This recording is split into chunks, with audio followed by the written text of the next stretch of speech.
stayed close to this church for several years, and I taught the children. I would come every Sunday, and I taught the children for about 2 years.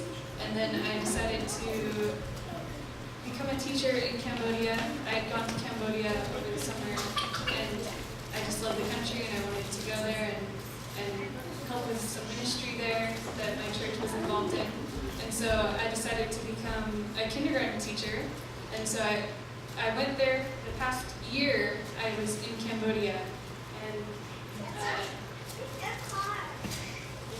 while I was there, the school I was at was actually a very difficult school to be a teacher at, and it made it very challenging to go to work every day, and it was very draining because the school was just not run very well, and the children had no discipline, and it was sort of like a nightmare. But God just helped me every day, and He helped me to remember why I had come to Cambodia and why I had a passion for the children there, and it helped me to sort of make it through the difficult days. I have some pictures of my students, so we can click through the pictures. That was my first class. They were between 3 and 7 years old, so it's quite an age range. And I loved them, but they were very difficult. But it was just a great experience. And then I had another class. I have a picture. We can go to the next picture. Oh, maybe it's one. Oh, yeah. It's okay. Oh, it's on automatic. Okay.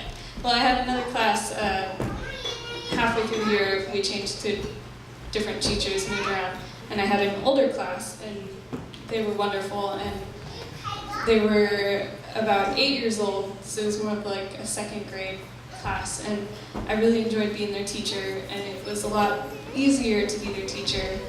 And even now, I still am in contact with some of my students through email and Facebook, and friends with their parents, and I really enjoyed being their teacher. But a few months ago, I became really sick, and it was some sort of disease I'd gotten from eating the food. I guess the food wasn't very clean in Cambodia, and so I was actually in the hospital several times, and it was a really scary experience because I was so far away from my family here, and I was pretty close to death at one point, and I just was really scared, and I didn't know what would happen, and luckily God helped me to recover, and He gave me the strength He gave me the strength to heal, and I was able to recover mostly. But at that time, I kind of realized that I'd been so sick that I really just needed to come home and to see my family and to come back to the States so I could gain more strength.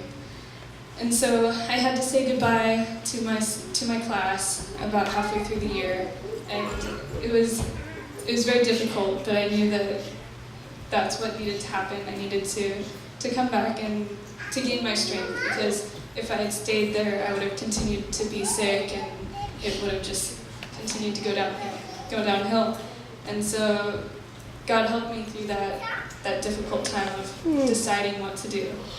And He helped me to realize that I needed to take care of my health, or else it would just continue to get worse.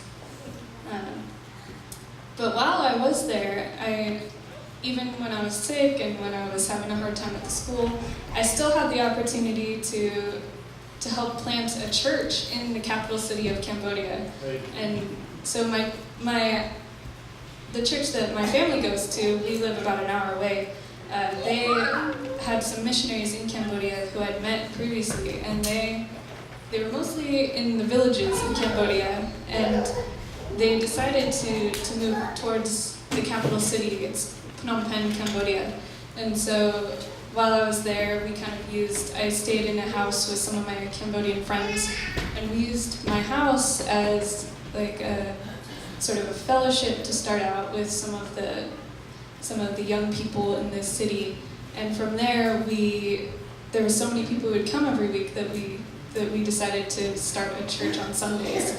And so it was incredible to see how a church was planted.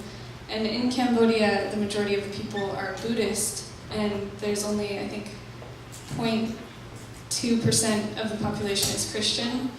And so to have a church planted in Cambodia while I was there was just incredible. And it was a wonderful experience to help with that, even in the small way that I helped. And I still am involved with the church. I message with the members all the time, and we are in contact. And this is the first fellowship group. It's just a few people, and that grew into an entire church that has about 20 members now. So it was great to see. And while I was there, I also I met a Cambodian man who loves the Lord, and I became engaged. So this is him, and we had our engagement. It was this entire ceremony. And so he will be joining me shortly once his visa is approved. So I hope that he can come here and that everyone is able to meet him. And he is the only Christian in his family. His entire family is Buddhist. And so we're just hoping that we can be a witness to his family and to his village as well. And so my time in Cambodia, it was sort of rocky. I had a lot of difficulties, and I was sick, and it was scary to be there. But God really just blessed my experience, and he really helped me to make the right decisions and to realize when I needed to come back and when I needed to go to the hospital and everything. And so it was just a great experience, and I'm so blessed to have been there for a year. And now that I'm back, I'm so happy to teach the children again.